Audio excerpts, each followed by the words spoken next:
Hey there, welcome to the Get Fully Funded channel. I'm Sandy Reese, Chief Encouragement Officer here at Get Fully Funded, where we help small nonprofits learn to raise the money they need to fully fund their budget. I am here to help you master the art and science of fundraising, tip by tip, and I've got a really good one for you today. But first, be sure to subscribe and hit that notification bell so that every time we upload a new piece of content, you're the first one to know. All right, let's get to this week's tip. There are times when you may post online or send out an email with a single ask, like sharing your wish list or asking somebody to give to a very specific fundraiser. And then there are other times that you need to do a campaign. And what's the difference? Well, the difference is you can post right now about your wish list and not have to really think too hard about it. It's usually pretty easy. It's usually a one-shot deal, where a campaign requires a lot more planning, a lot more preparation, and frankly, the results are usually much, much bigger.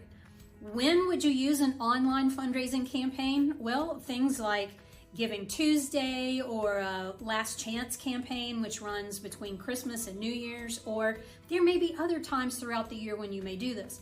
Typically, you only run these online campaigns a few times a year. But the key is the preparation. It's all about the planning. Look, side note, all of fundraising success is all about the planning and the preparation. For an online campaign like this, there are about 4 things that you really want to get clear about. So let me run through those with you, and hopefully this will be super helpful for you. So number 1 is you want to get really clear about the details. The who you're helping or who will benefit from this campaign, why are you doing it, how much do you need to raise, how will that money be used, and so forth. So get really clear about the details first.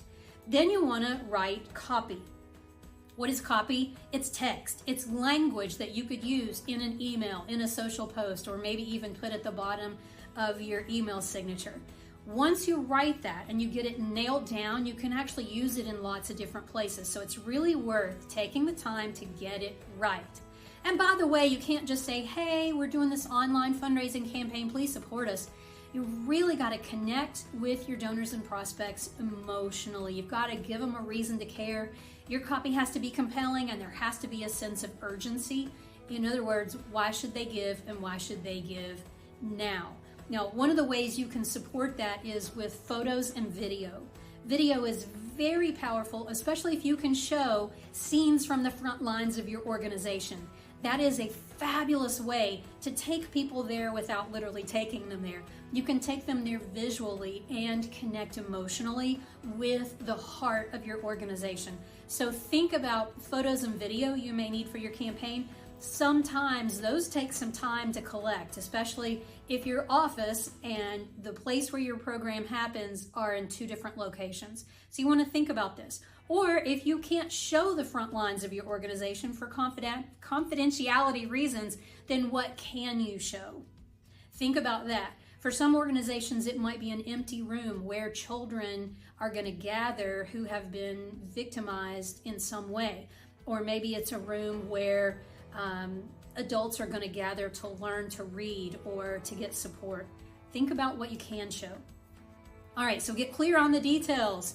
Then you want to write your copy. Then you want to get your video and photos together, and then you want to map it all out.